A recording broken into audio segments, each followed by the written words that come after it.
ہمارے ہاتھوں سے موتی بکھر جائیں تو ان کو سمیٹنا آسان ہے، مگر ہمارے الفاظ سے کسی کی ذات بکھر جائے تو سمجھنا مشکل ہے۔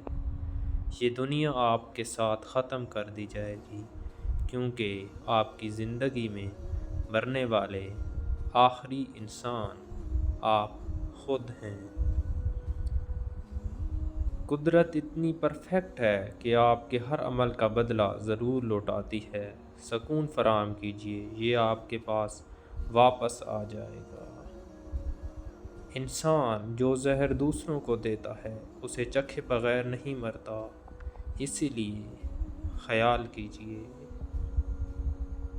انسان جب بہت پریشان ہوتا ہے تو وہ اس کی طرف دوڑتا ہے جس پر انسان کو یقین ہوتا ہے۔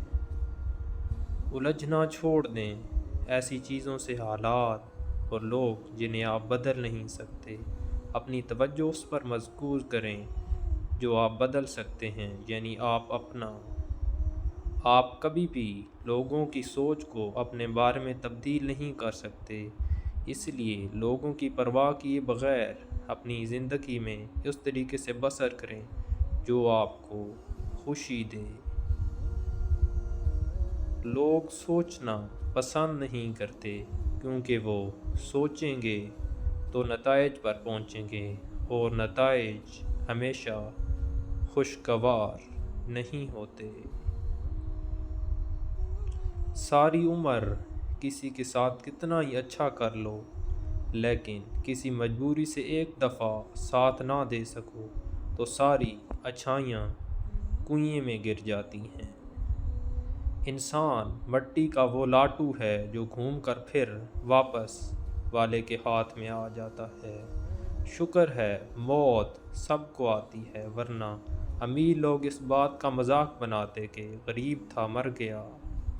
جب آپ ایک گھنٹے میں کئی بار کسی کا واٹس ایپ چیک کرتے ہیں کہ وہ آن لائن آیا ہے یا نہیں، تو یقین کریں اس نے آپ کو محبت دی ہے یا نہیں دی، مگر آپ کو ذہنی مریض ضرور کر دیا ہے۔ زندگی اس قدر خوبصورت ہے کہ اسے خود سے کہو کہ ختم کر دینا ایک ایسا عمل ہے جس کے بدلے وہ آپ کو ہمیشہ نہیں مل سکتی۔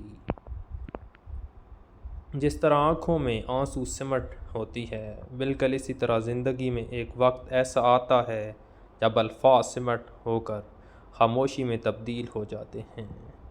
آپ خود کو دیانتدار بنا کے یہ یقین کر لیں کہ دنیا میں ایک بھی ایمان کی کمی ہو گئی ہے۔ محسوس کرنے والے جب آسمان کو دیکھتے ہیں تو بس تاروں کو نہیں دیکھتے، وہ اپنی ناکامیوں اور حسرتوں کے پچھتاوے دیکھتے ہیں۔ اگر ہمیں اپنی معصومانہ تبصروں اور سخت الفاظ کے پیچھے چھپی وجوہات کے بارے میں پتہ چل جائے تو ہم ان کے لیے یقیناً ہمدردی محسوس کریں گے۔ ہر مشکل کا سامنا کرنا ایک جرأت مندانہ عمل ہے تاکہ آپ اپنی نارمل مضبوط شخصیت کو دوبارہ حاصل کر کے مصیبت کے وقت ہتھیار پھینک سکیں۔ انجان رہنا جان لینے سے زیادہ بہتر ہے، کیونکہ جب کسی کو مکمل جان لیا جائے تو وہاں پر فاصلوں کا آغاز ہو جاتا ہے۔